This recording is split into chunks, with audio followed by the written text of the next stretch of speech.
Dédollarisation, les Russes liquident leurs obligations US et les convertissent en or. Fabien Bezuinca. Le troisième trimestre a vu l'achat d'or par les banques centrales dépasser les 148 tonnes, un plus haut depuis 2015.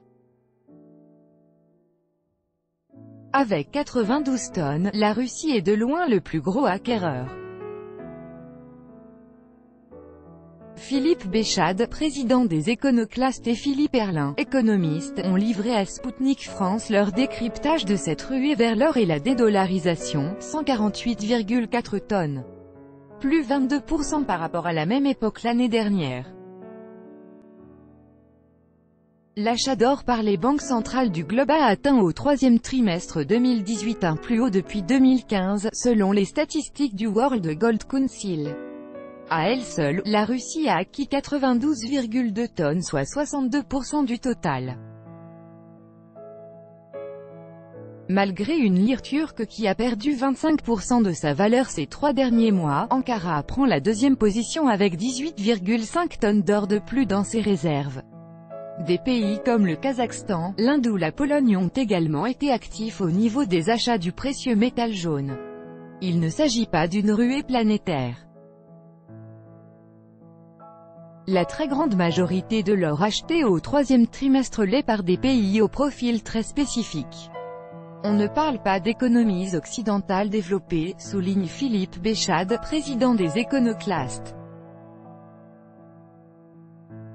Le dollar se porte bien, il a des taux plus élevés que sur l'euro, qui devraient continuer d'augmenter. Je ne pense pas qu'il y ait un rapport avec le cours du métal qui ne devrait pas augmenter prochainement. Ce sont des pays qui souhaitent surtout s'éloigner du dollar comme monnaie de référence et de transaction à l'international, analyse pour sa part Philippe Erlin. Avec un cours qui évoluait autour des 1234 $ l'once le 6 novembre à 14h15 heure française, le prix de l'or est loin de ses plus hauts historiques.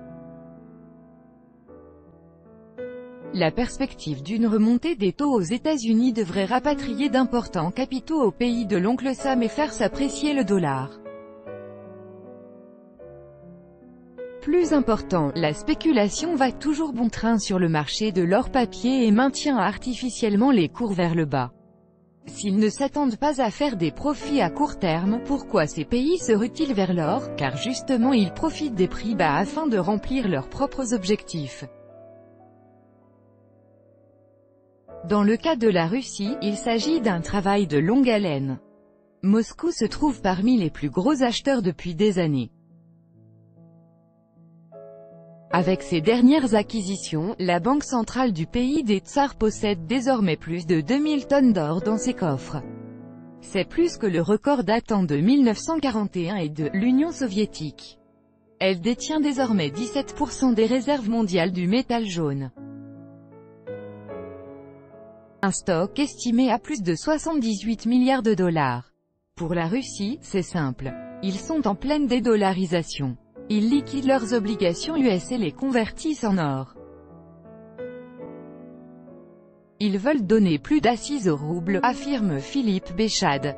En effet, voici plusieurs mois, les autorités de Moscou ont commencé à vendre massivement les obligations américaines qu'elles possédaient. Nos confrères des Échos écrivaient ainsi en juillet dernier, en 3 mois, Moscou a vendu presque 85% des emprunts d'État américains qu'elle détenait. Son portefeuille a fondu de 96,1 milliards de dollars en mars, à 48,7 milliards en avril puis 14,9 milliards en mai.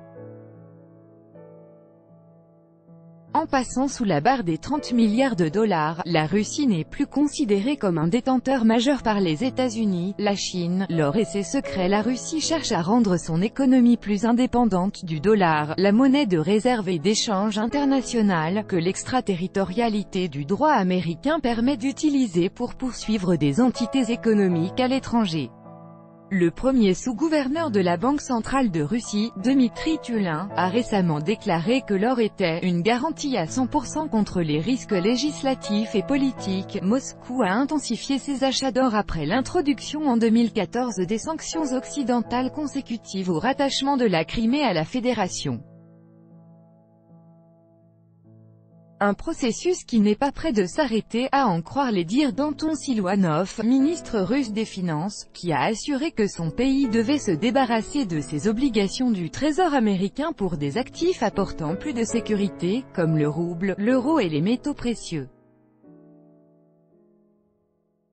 Et plus qu'une volonté de protection, c'est bien la possibilité de donner au rouble une meilleure place dans les échanges internationaux qui est recherchée, comme l'explique l'économiste Philippe Erlin. Une réserve d'or importante dans les coffres d'une banque centrale permet de donner une meilleure assise à sa propre monnaie. Le fait d'augmenter les réserves d'or rassure ses partenaires sur sa solidité. La Turquie a quant à elle acheté 18,5 tonnes d'or au troisième trimestre, pour porter le montant de ses réserves officielles à 258,6 tonnes. Philippe Béchade avance une possible explication à ces mouvements, que la récente baisse de la lire turque a rendu plus coûteux pour Ankara. Je pense qu'ils sont dans une volonté de diversification des réserves. Nous savons aussi que l'Iran a mis sur pied des systèmes d'échange comportant une base d'or avec certains pays. Or, la Turquie est pour le moment autorisée à acheter du pétrole à l'Iran. Alors est-ce que cet or récemment acquis par la Turquie ne va pas servir en partie à régler du pétrole importé d'Iran? C'est une piste. Bien que plus largement, je pense que la Turquie cherche à se rendre plus indépendante du dollar. La Turquie fait en effet partie des 8 pays autorisés temporairement à acheter du pétrole en provenance d'Iran malgré le rétablissement des sanctions américaines contre Téhéran le 5 novembre. La Chine est absente de la liste des plus gros acheteurs de métal jaune du troisième trimestre 2018. Pourtant, à l'instar de la Russie, l'Empire du Milieu a fait de l'accroissement de ses réserves d'or une priorité ces dernières années. Mais le tout avec un certain secret. En effet, Pékin communique peu et rarement sur la réalité du contenu de ses coffres. Et quand elle le fait, une grande partie des observateurs du marché n'y accordent aucun crédit. Concernant la Chine, il est très difficile de savoir réellement combien ils achètent, mais je pense qu'ils sont à plus de 400 tonnes par an. Elle achète sa propre production, car elle est le premier pays producteur.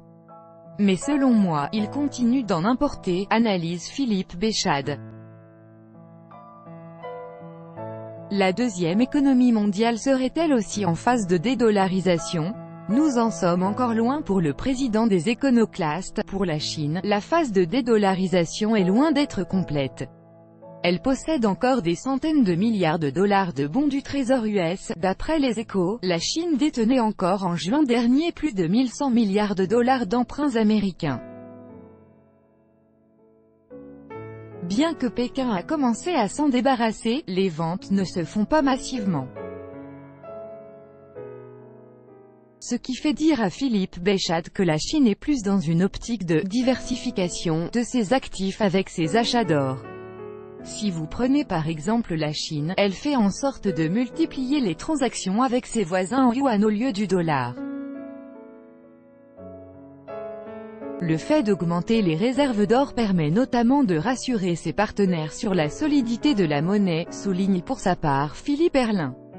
Une nouvelle étape a d'ailleurs été franchie en août 2018 quand la Banque centrale vietnamienne a annoncé qu'à partir du 12 octobre, les banques et institutions financières engagées dans des échanges commerciaux transfrontaliers avec la Chine seraient autorisées à utiliser le yuan ou le dong vietnamien. Le commerce entre la Chine et le Vietnam représente plus de 100 milliards de dollars et la majorité des transactions sont aujourd'hui faites en dollars, ce qui crée des risques monétaires pour les deux pays. World Gold Council Infographie World Gold Council. L'attitude de la Chine peut sembler paradoxale.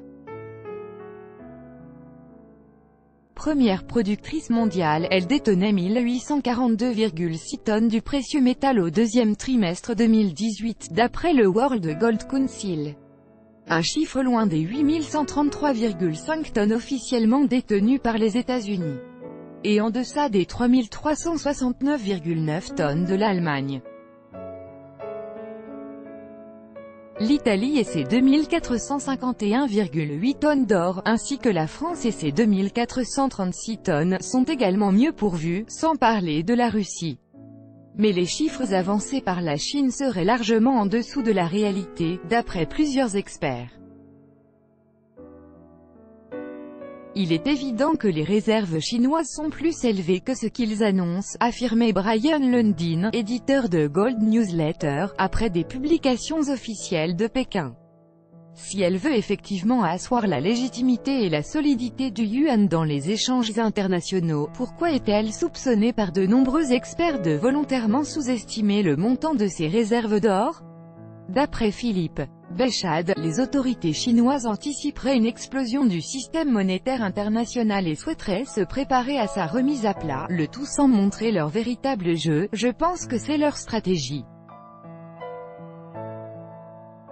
Dans un contexte de refonte du système monétaire international, ils voudraient disposer de réserves d'or en proportion comparable à celles des banques centrales européennes et américaines, qui représentent à quelques pays la moitié des réserves d'or dans le monde. Si les Chinois veulent pouvoir discuter d'égal à égal avec ces acteurs, il faudra qu'ils disposent d'un stock d'or qui leur permettra de dire « ma monnaie est garantie dans les mêmes proportions que la vôtre ». Mais je pense que la Chine les a déjà. Philippe Erlin ne voit pas un cataclysme se produire dans un avenir proche. L'or serait effectivement la meilleure protection contre un effondrement monétaire international. Avec le niveau des dettes, cela peut se produire. Mais cela signifierait effondrement du dollar. Je suis plus optimiste sur l'économie américaine avec Trump, donc je ne vois pas le dollar aller au tapis dans les années qui viennent.